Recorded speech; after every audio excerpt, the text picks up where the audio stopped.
शिवपुरी नगर में लखन नाम का एक गरीब लड़का रहता था।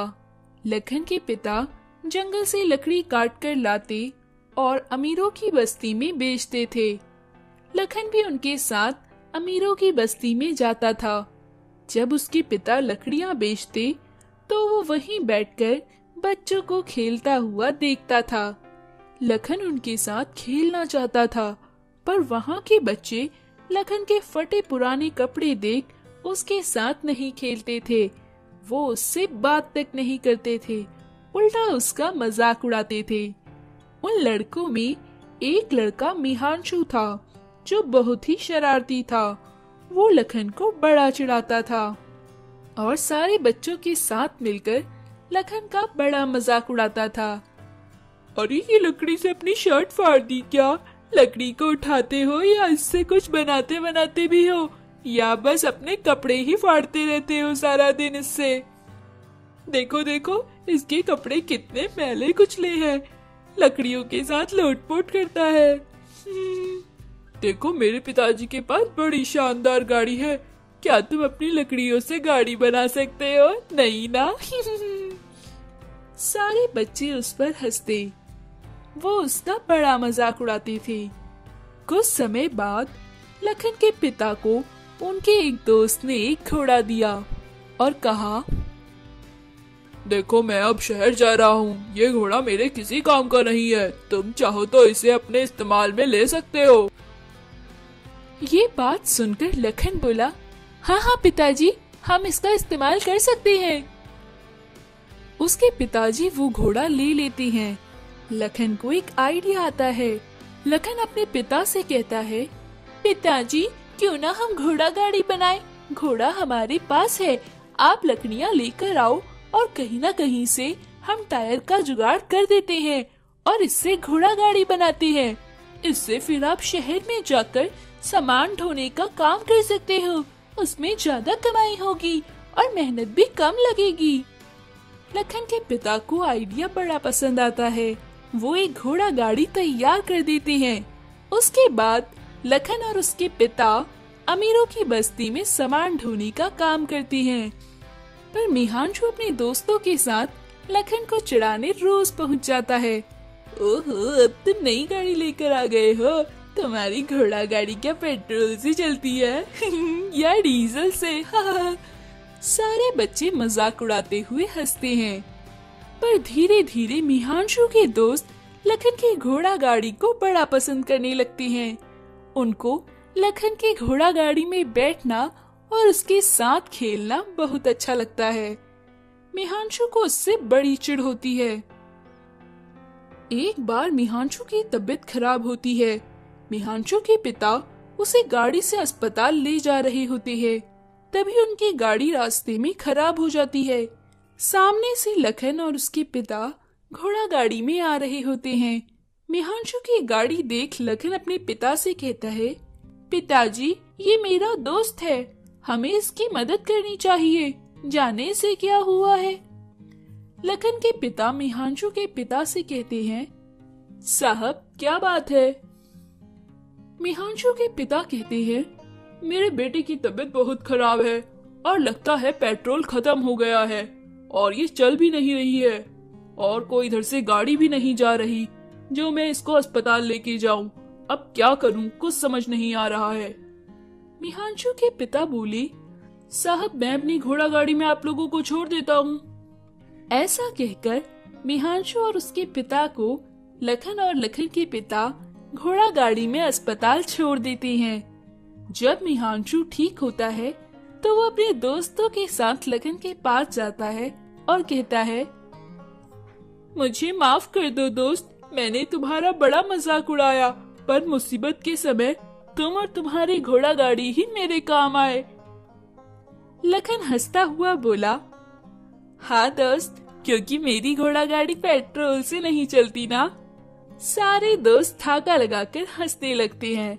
मिहांशु बोला, मैं तुम्हारा एहसान कभी नहीं भूलूंगा, तुम मेरे अब से सबसे पक्के दोस्त हो। लखन कहता है, एहसान कैसा दोस्त, तुमने ही मुझे एक बार कहा था लकड़ी की गाड़ी बना सकते हो क्या, बस मैंने तुम्हारा आइडिया ही तो लिया है। तुम्हारा धन्यवाद ऐसा आइडिया देने के लिए। फिर दोनों दोस्त घोड़ा गाड़ी से खेलने लगते हैं। तो दोस्तों, हमें कभी किसी का मजाक नहीं उड़ाना चाहिए, जाने कब कौन काम आ जाए। जादुई उड़ान घोड़ा। माधवपुर नामक एक गांव था। उस गांव में श्याम नाम का एक किसान रहता था। गांव के सभी लोग खेती किया करते थे। एक बार गांव के सभी किसान परेशान हो गए कि उनकी फसल कौन जानवर आकर खा जाता है। गांव के सभी किसान और श्याम सभी लोग एक जगह इकट्ठे होकर पंचायत करने लगे और बोले, आज रात हम सब जाग कर देखेंगे कि कौन जानवर हमारी फसल को खा जाता है। सभी इस बात पर सहमत हो गए। रात हुई, श्याम और कुछ किसान खेतों में पहरा देने लगे। आधी रात हो गई, जब कोई भी जानवर नहीं आया, तब सभी किसान श्याम से बोले, लगता है कोई जानवर नहीं आएगा। इतनी रात हो गई है, अब जोरों की नींद आ रही है, चलो चलकर सोते हैं।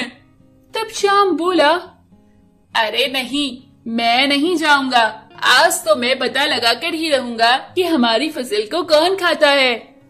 सभी किसान श्याम से बोले, ठीक है, फिर तुम यहाँ रखवाली करो, हम सब सोते हैं। सारे किसान वहाँ से चले गए। श्याम अकेला छुपकर बैठकर खेतों की रखवाली करने लगा। तभी उसने देखा कि आसमान से एकदम रोशनी आ गई। श्याम एकदम डर गया और चुपचाप छुपकर देखने लगा। तभी उसने देखा कि आसमान से एक घोड़ा उड़ता हुआ आया और उसके खेतों की फसल को खाने लगा। तब श्याम बोला, अच्छा तो ये बात है, यही है जो हमारी फसलों को खा जाता है।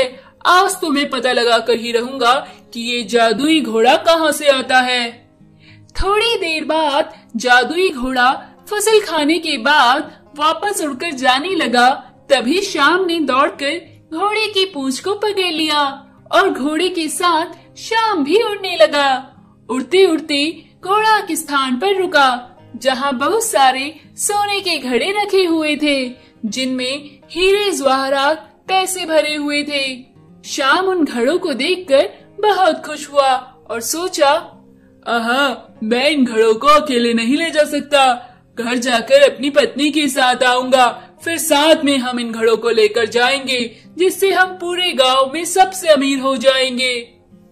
ये बात सोचकर श्याम बहुत खुश हुआ। जैसे ही घोड़ा फसल खाने के लिए जमीन पर आने के लिए तैयार हुआ, घोड़ा उड़ा और श्याम ने फिर से घोड़े की पूंछ पकड़ ली और जमीन पर आ गया। अगले दिन गांव वाले श्याम से पूछे, क्यों श्याम, रात में कोई जानवर आया था क्या जो हमारी फसलों को खा जाता है? श्याम घबरा गया और सोचने लगा, अगर मैं जादू उड़ने वाले घोड़े के बारे में बताऊंगा तो इन लोगों को उस खजाने के बारे में भी पता चल जाएगा, तो ये सारे लोग वो खजाना ले लेंगे। नहीं नहीं, मैं कुछ नहीं बताऊंगा। फिर श्याम गांव के किसानों से बोला, अरे नहीं नहीं, कोई जानवर नहीं मिला। फिर श्याम भागकर अपने घर जाता है और जल्दी से घर का दरवाजा बंद करता है और अपनी पत्नी से बोलता है, किसी से कहना मत। श्याम की पत्नी बोली, अरे बताइए तो सही, बात क्या है, क्या नहीं बोलूं किसी से? श्याम बोला, खेतों में एक जादुई घोड़ा आता है, वो जादुई घोड़ा जहाँ रहता है वहाँ बहुत सारे घड़े हैं। श्याम ऐसा बोलकर अपने दोनों हाथों को फैलाकर बताता है, वहाँ बहुत सारा खजाना है। उसकी पत्नी बहुत खुश होती है और अगले दिन श्याम और उसकी पत्नी अपने खेतों में जादुई घोड़े के आने का इंतजार करने लगी। तभी जादुई घोड़ा आसमान से उड़ता हुआ आया और जमीन पर उतरकर घास खाने लगा। जब जादुई घोड़े का पेट भर गया और वो उड़ने लगा, तभी श्याम ने जादुई घोड़े की पूंछ पकड़ ली और उसकी पत्नी श्याम का पैर पकड़ ली। इस तरह दोनों घोड़े के साथ उड़ने लगी। तभी श्याम की पत्नी श्याम से बोली, वहाँ पर कितना सोना होगा जी? तभी श्याम अपनी दोनों हाथों को फिर से फैलाकर बताता है। वैसे ही श्याम का हाथ पूंछ से छूट जाता है और दोनों नीचे जमीन पर गिर जाते हैं। उनकी हड्डी पसली टूट जाती है और उस दिन के बाद जादुई घोड़ा कभी जमीन पर घास खाने के लिए नहीं आता है।